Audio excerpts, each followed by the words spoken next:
Olá, boa tarde. Bem-vindos a mais um Boas Novas Brasil especial Retrospectiva 2014. Nesta edição você vai acompanhar o que aconteceu de mais importante nos meses de outubro, novembro e dezembro. No mês de outubro, o mundo foi surpreendido com a notícia de uma chacina de estudantes no México. Aqui no Brasil foram as eleições que marcaram o período. Uma campanha acirrada, caracterizada por ofensas mútuas entre os candidatos. Depois de 2 turnos, o resultado final veio com uma margem apertada de votos. Dilma Rousseff venceu Aécio Neves e garantiu mais 4 anos no comando da política brasileira. O mês de outubro foi marcado pelas eleições no Brasil. Em 2014, mais de 140 milhões de pessoas estavam aptas a votar e escolher deputados estaduais e federais, senadores, governadores e presidente da República. No âmbito nacional, 3 candidatos tomaram a frente das pesquisas. Pelo PT, Dilma Rousseff buscava a reeleição. Como o principal partido de oposição ao governo, o PSDB vinha representado pelo senador Aécio Neves. Após a morte trágica de Eduardo Campos, a senadora Marina Silva assumiu a candidatura pelo PSB. Ao longo da campanha, iniciada oficialmente em julho, Dilma Rousseff apareceu na maior parte do tempo liderando as pesquisas. Aécio Neves, que mantinha a vice-liderança, viu sua posição ameaçada com a entrada de Marina Silva na candidatura. Tudo indicava que 2 mulheres fariam o segundo turno das eleições. Mas no dia 5 de outubro, 115 milhões de pessoas, ou 80,61% dos eleitores, levaram Dilma Rousseff e Aécio Neves para o segundo turno. Para Dilma, prova de que seu governo tinha a aprovação da população brasileira. Eu fico muito feliz quando me apoiam. Agora sei também, até por uma questão, vamos dizer assim, de ter noção que ninguém manda no eleitor. É nesse sentido, sabe? Ninguém manda. Eu acredito muito naquilo. Um homem, um voto. Ou melhor dizendo, uma mulher, um voto. Eu acho que esse princípio é um princípio democrático. Para Aécio Neves, um chamado por mudança na administração federal. Me surpreende abrir os jornais e ouvir a candidata oficial falar de fantasmas do passado.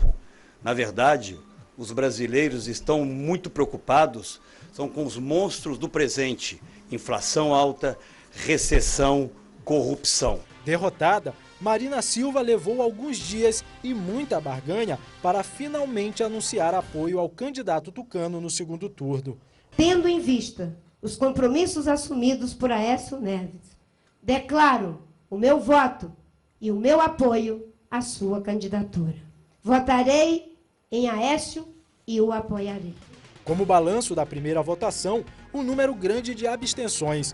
Mais de 27 milhões e meio de pessoas, 19,39% do eleitorado, não foi às urnas nem justificou a falta.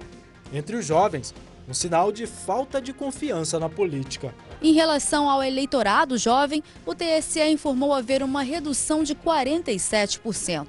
Em 2010, havia 2 milhões e 39 mil eleitores entre 16 e 17 anos. Já em 2014, contabilizaram em torno de 1 milhão e 63 mil. Finalizada a primeira parte do pleito, os candidatos à presidência partiram para o ataque mútuo. De um lado, Dilma Rousseff, acusada de conivência com o escândalo de corrupção revelado na Petrobras.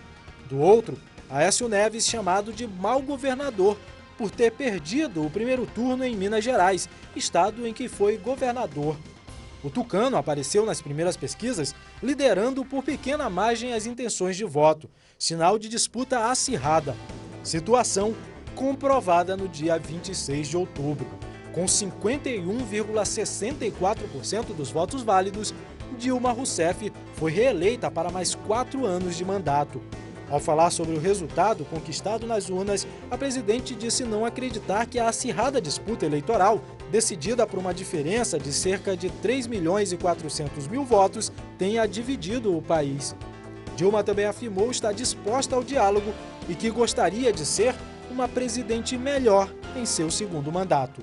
Esta presidenta aqui está disposta ao diálogo e é este o meu primeiro compromisso do segundo mandato. diálogo. Houve muita divisão, houve muito enfrentamento, e esse enfrentamento atingiu não só o nível político, mas também social. Nós vimos famílias ficarem divididas, vimos colegas de trabalho discutindo. Então, esse é o primeiro desafio, é atuar como estadista e unificar o país. Segundo, recuperar a confiança dos mercados, né, que veio abalada nesses últimos tempos em função da disputa presidencial. E para os próximos 4 anos, acho que é manter e desenvolver os programas sociais, lembrando também do principal desafio, que é o crescimento econômico. Do outro lado do mundo, o Japão teve o episódio de erupção vulcânica mais mortífero desde o fim da Segunda Guerra Mundial. A erupção do Monte Ontake deixou 47 mortos. No México, 43 estudantes desapareceram após um confronto com a polícia na Escola de Magistério Ayotzinapa, em Iguala, no estado de Guerreiro. Após mais de um mês de investigações, fim do mistério. Os policiais entregaram os estudantes a traficantes da região, que fuzilaram os jovens e queimaram os corpos.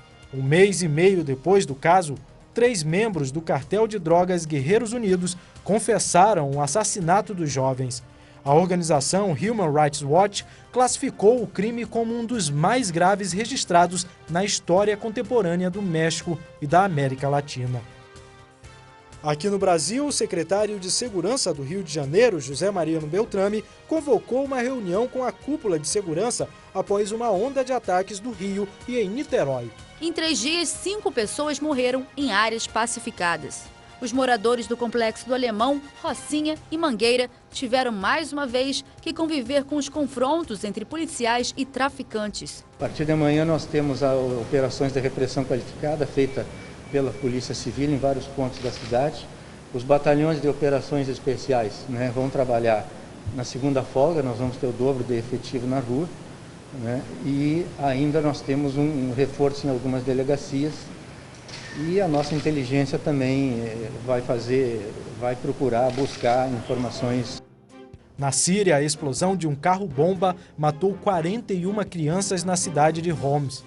Elas estavam na escola quando aconteceu o atentado terrorista. No futebol, a polêmica envolvendo grande quantidade de erros de arbitragem, principalmente em lances com toque de mão dentro da área, levou a CBF a reunir árbitros que atuam no Campeonato Brasileiro. O encontro teve ainda a participação de Jorge Larrionda, instrutor da FIFA. No próximo bloco, você vai relembrar a luta brasileira contra o vírus Ebola. E o acordo histórico entre China e Estados Unidos contra a poluição mundial.